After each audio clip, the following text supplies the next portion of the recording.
Y aquí estamos reencontrándonos en este día sábado. ¿Cómo están todos? Bienvenidos. Más prevención es igual a más salud. Santiago, ¿cómo estamos? Muy buenos días, ¿cómo estamos? Feliz sábado. Recibiéndonos en toda la provincia, claro que sí, Canal 12, que propone entonces con esta idea y esta gran apuesta hablar acerca de todas las prestaciones que brinda el Instituto de Previsión Social, esta obra social de la provincia para tantos afiliados que se van sumando y que van entendiendo que acceden a los distintos beneficios con los programas, abordando lógicamente todo tipo de patologías y también todo el área recreativa y el turismo. Así que vamos afianzándonos a medida que pasan los sábados, abordando temáticas muy importantes también el día de hoy.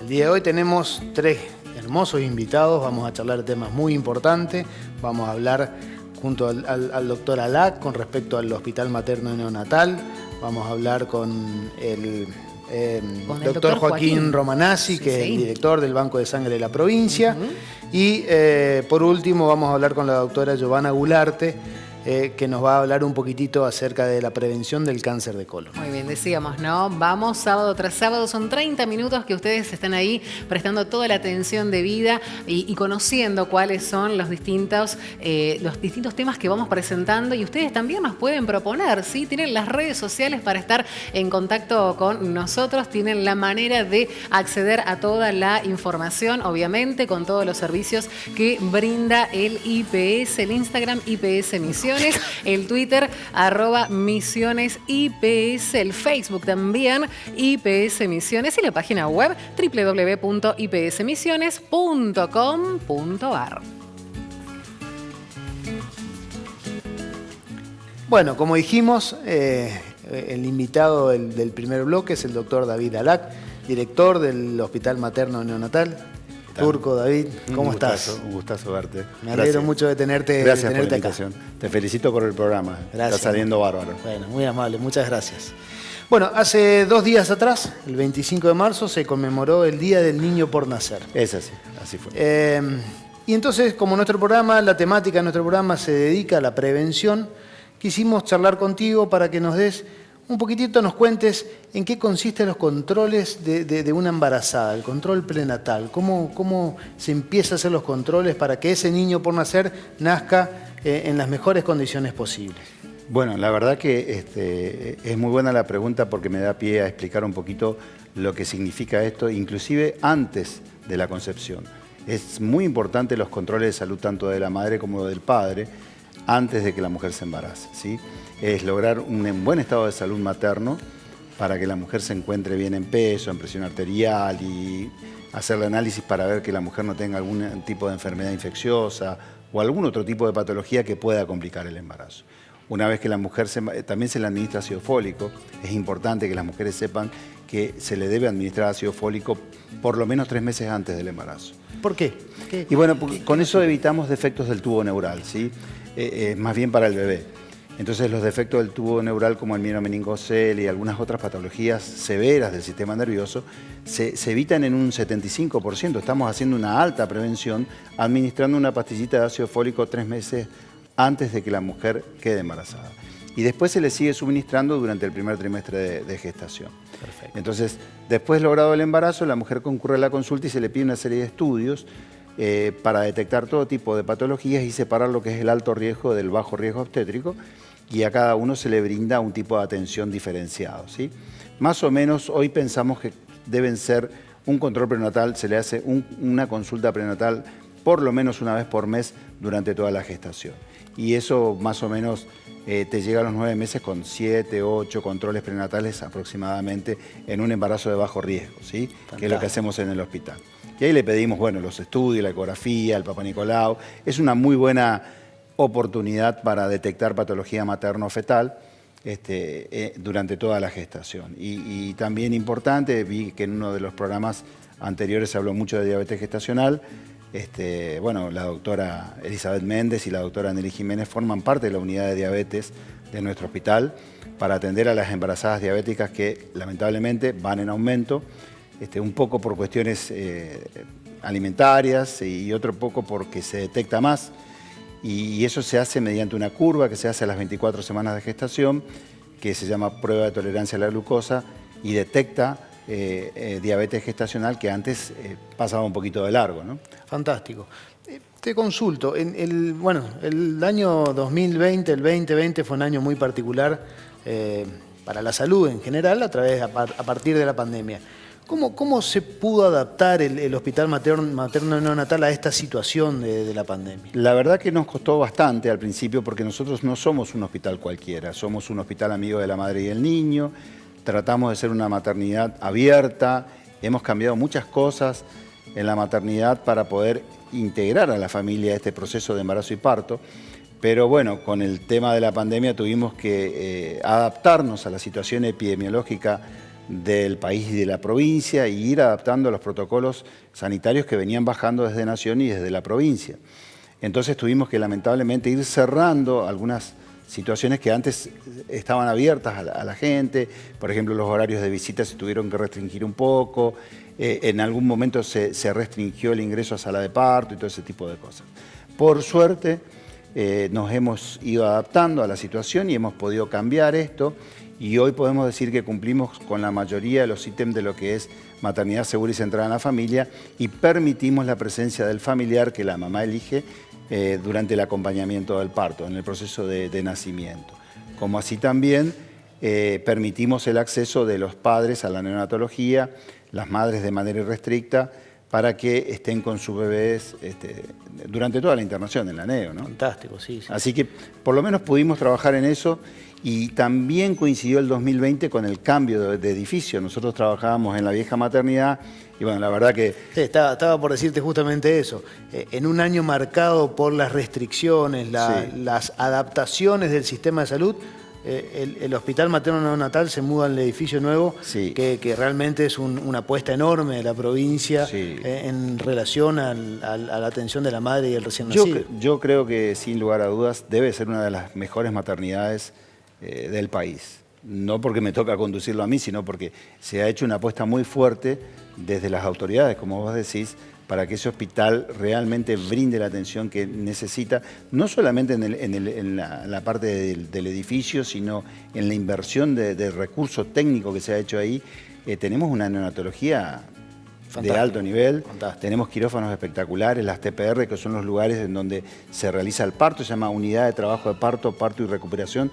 En nuestro hospital no hay sala de partos, ¿sí? Sino que están estas unidades que se trata de que se asemejen lo más posible a una habitación de hotel y no a una sala de parto fría, ¿no? Entonces ahí la mujer tiene todo el proceso, acompañada de su esposo. Y bueno, la verdad que estamos orgullosos de eso y estamos orgullosos del equipo de gente que trabaja en la maternidad. Tenemos un equipo de salud espectacular, así que también quiero aclarar que por suerte y con este nuevo edificio, la puesta en marcha de este nuevo edificio, hemos visto el aumento de gente con obra social, particularmente los afiliados del IPS, han ido a nuestro hospital y siguen eligiendo nuestro hospital para tener a sus bebés, así que estamos muy orgullosos de eso. Tenemos una comunicación muy fluida con la gente del IPS, es un ida y vuelta permanente y la verdad que cada vez más pacientes de la obra social van al realmente las instituciones públicas de la provincia han pasado a ser prestadoras también de las obras sociales, fundamentalmente del IPS, y eso implica una comunión entre lo público y lo privado a través del presidente de la obra social y de los directivos de salud pública. Turco, muchísimas gracias por venir, la verdad que es un gusto volver a verte después de tanto tiempo. Seguramente tendremos oportunidad para seguir charlando un poco más con respecto a la embarazada y a su entorno, que realmente da para muchísimos programas. Muchísimas gracias, felicitaciones. Gracias. Ya pasó la entrevista, realmente interesante, con un montón de datos que tenemos que ir teniéndolos presentes. Yo me quedo con la idea de pensar de que si vamos a programar un embarazo, sepamos que hay un montón de cosas que tenemos que prevenir para que ese embarazo sea un embarazo confiable, feliz y que llegue a buen puerto ese bebé. Bueno, vamos a una pausa y enseguida volvemos.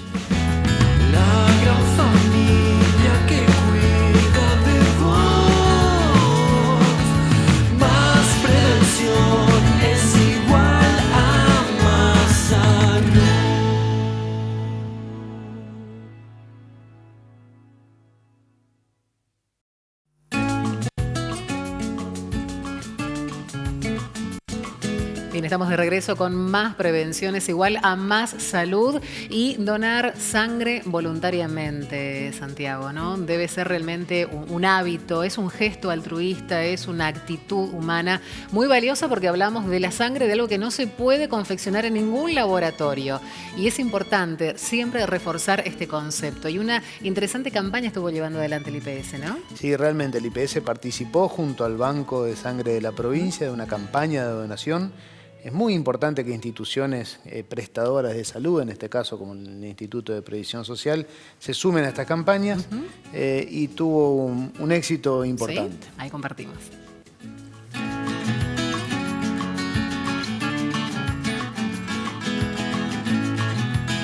Indudablemente ha superado nuestras expectativas, agradecemos un montón a toda la sociedad que concurrió y principalmente al Instituto de Previsión Social por esta organización y este acto que verdaderamente fue más que exitoso hasta ahora, ¿no? Muchas personas, tanto en la Argentina como en nuestra provincia, van a necesitar sangre. Se dice que 9 de cada 10 pacientes en algún momento de su vida va a necesitar este recurso indispensable, entonces la donación voluntaria es fundamental, es un acto solidario, altruista, que solamente estirando el brazo y con pocos minutos de tu vida podés salvar la vida entera de otra persona. Por más que estemos en una pandemia, que se están respetando protocolos, uno no puede dejar de dar atención a toda la necesidad que tiene nuestra provincia para las transfusiones. No olvidemos, como decía el doctor, los oncológicos, seguimos teniendo una cantidad de accidentes de tránsito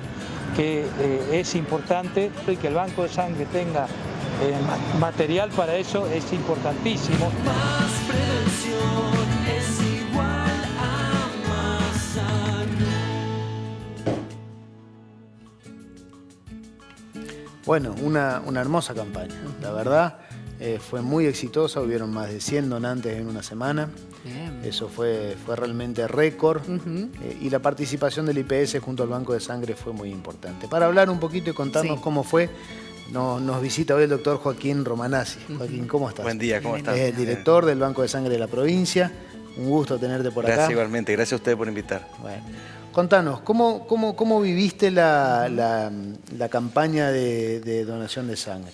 Bueno, nosotros estamos un poco acostumbrados a hacer estas campañas. Lo bueno que resalto es haberla hecho con el IPS en la vía pública, con nuestro móvil de colecta externa, con todo el personal de colecta externa, que esto hace que se descontracture la donación de sangre, que no sea ya de por sí la gente tiene miedo de donar sangre, imagínense, piensan en aguja y sangre y eso genera miedo. Al hacerlo en la vía pública, a visibilizar el donante, al visibilizar todo el proceso de lo que es la donación de sangre, se vuelve como algo más habitual para las personas y pierden ese miedo. Es la idea, ¿no? Que es algo cotidiano. Claro.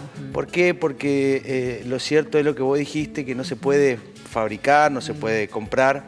Es un acto meramente altruista, porque ayuda a muchas personas, el donar sangre ayuda a muchas personas.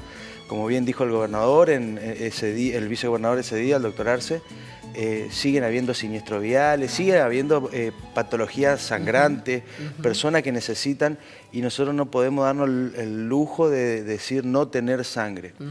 Entonces, lo bueno es lo que tenemos que hacer nosotros, hacerle entender a la gente que donar sangre salva vida y no cuesta nada. Bien, hay que desmitificar realmente varios de los conceptos que tenemos por ahí naturalizados, incorporados. ¿En qué condiciones tengo que estar, doctor, para poder convertirme en un donante? Primero, tiene que estar sano, la persona se tiene que sentir bien.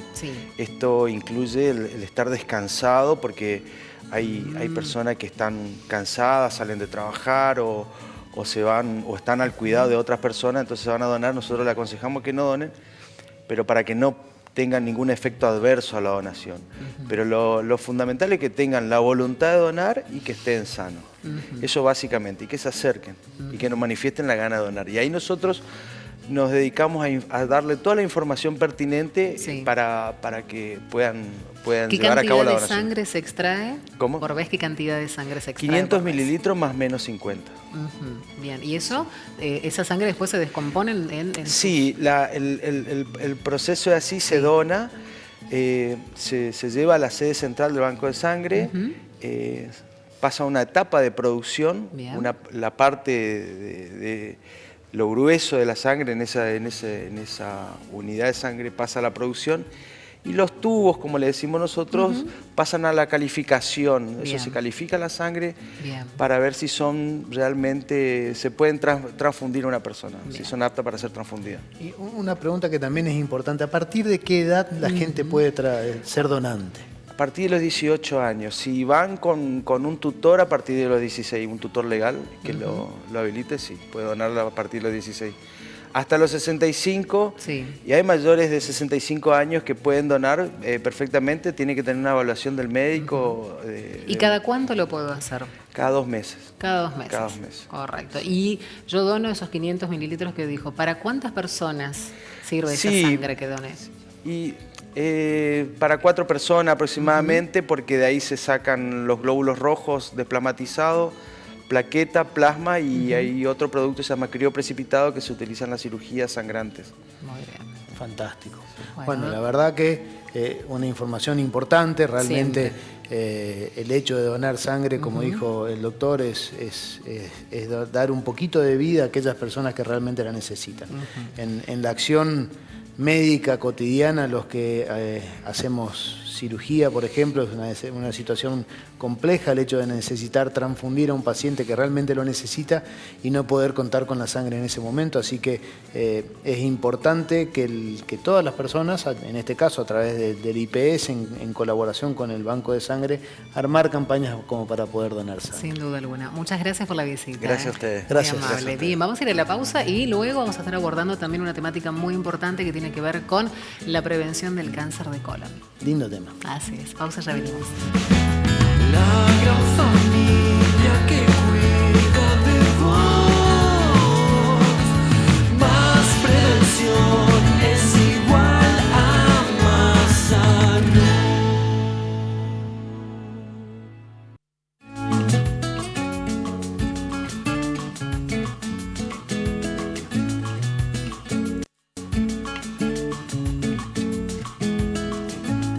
Estamos de regreso para seguir aprendiendo muchísimo más aquí en Más Prevención es igual a Más Salud, y el mes de marzo es el mes internacional de prevención y detección temprana del cáncer colorectal, así que es un tema muy importante para entender de qué se trata, a quiénes afecta particularmente, cuáles son esos factores de riesgo y cómo prevenir, que es lo que nos importa siempre, ¿no es Así cierto, es, Santiago? la verdad es una enfermedad mucho más común de lo que todos creemos. ¿Sí? Sí, realmente tiene una prevalencia importante. Y para hablarnos de esto, ¿a quién mejor que invitarla que a la doctora Giovanna Porfirio Gularte?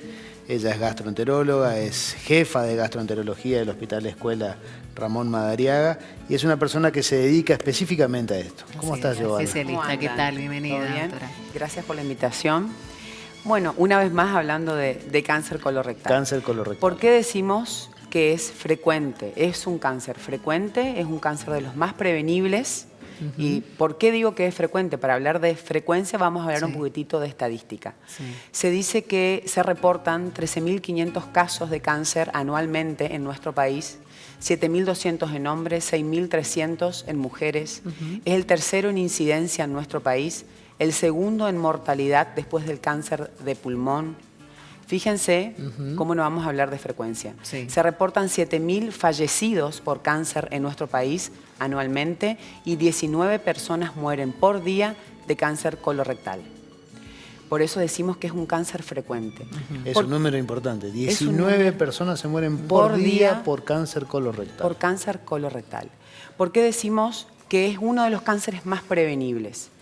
Porque la idea es detectarlo a tiempo y atacar sobre una lesión que se llama pólipo, que se lo puede resecar endoscópicamente. Se dice que de 3 de cada 10 colonoscopías realizadas en mayores de 50 años tienen pólipos. y a los 45 años no disminuye significativamente este valor. Esto es un valor, es un dato nacional, ¿no?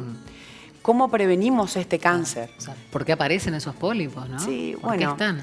existen diferentes tipos de cáncer de colon. El cáncer más frecuente, para seguir hablando de frecuencia, es el cáncer que se denomina cáncer esporádico, que es el cáncer que aparece, que se origina en personas que no tienen antecedentes ni personales ni familiares, ni de cáncer ni de pólipos, ¿sí? Que representan aproximadamente el 75% de todos los cánceres de colon. El restante se relaciona con antecedentes hereditarios o ya con síndromes genéticos. Te quiero hacer una consultita Santiago. justamente de ese tema que me parece que es fundamental, ¿no? La mayoría de los pacientes con cáncer colorectal no tienen antecedentes. Así es. ¿Qué hacemos? ¿Le hacemos una endoscopía a todos? ¿Hacemos algún otro estudio? ¿Cómo podemos prevenir o llegar un poquito antes de tiempo para evitar que esas personas desarrollen un cáncer? Exacto. Hoy en día se está estudiando y se está pudiendo ver en diferentes países, se está estudiando el impacto del tamizaje para prevenir el cáncer de colon. ¿Cómo hacemos tamizaje?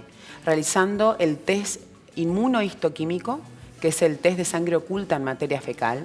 Realmente realizar colonoscopías a todos los de 50 años, no hay sistema de salud que soporte realizar tantos estudios. Entonces, el test de sangre oculta en materia fecal, que lo realizamos anualmente, que es un test sumamente sencillo de realizar, si el mismo da positivo, ese paciente sí se va a ir a ver qué es lo que está sangrando a través de una colonoscopía. Claro. Si el test da negativo, lo podemos repetir al año. Entonces, de esa manera podemos hacernos cargo de todas las colonoscopías en este grupo etario. Es una forma primero de filtrar, digamos, esos pacientes y evitarles hacer una endoscopía a todos los pacientes. Perfecto. Fíjate el dato que les dije. 3 de cada 10 colonoscopías en la población de 50 años tienen pólipos.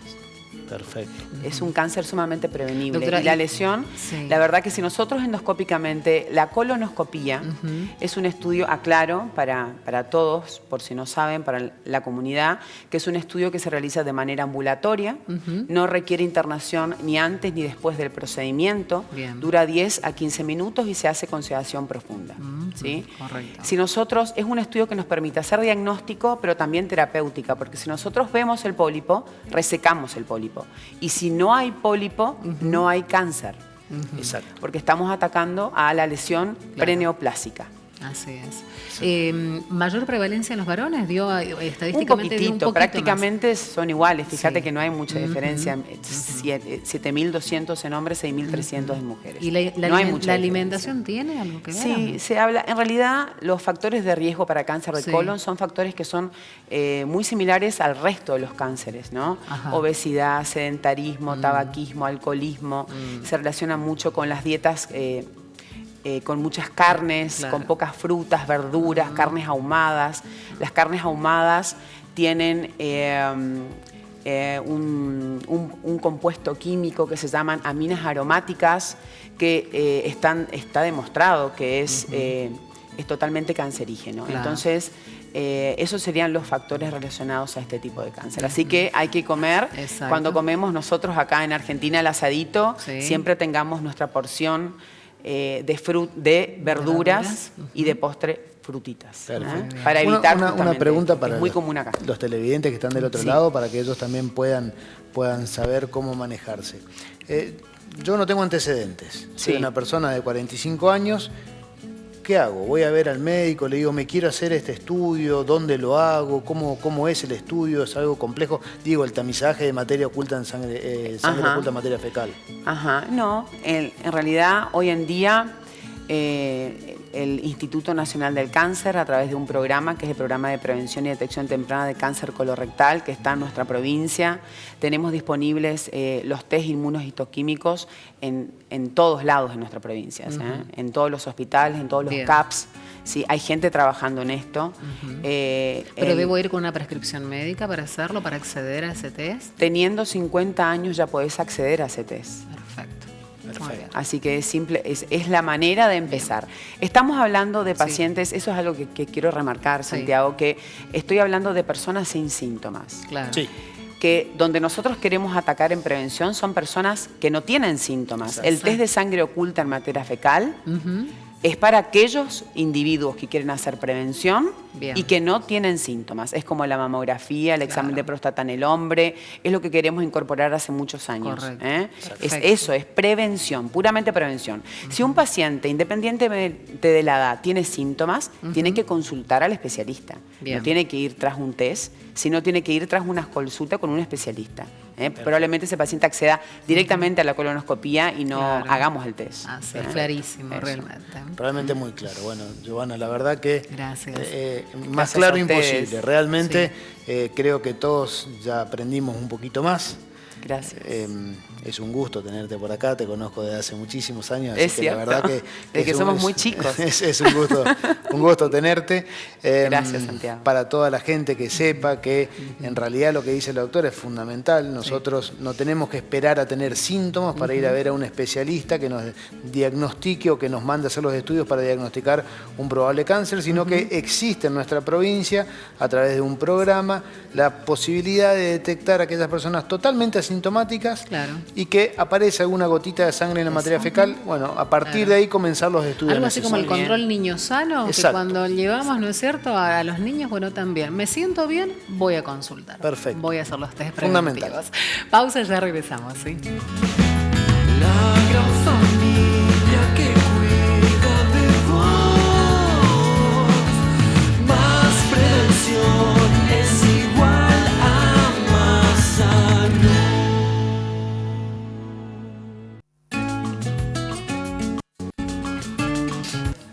Bueno, la verdad que un programa sumamente interesante. Creo que todos hemos aprendido mucho con respecto a las distintas temáticas del día de hoy.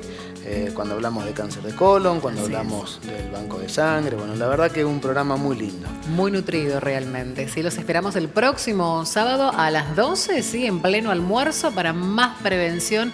Es igual a más salud. Chao, chao. Chao.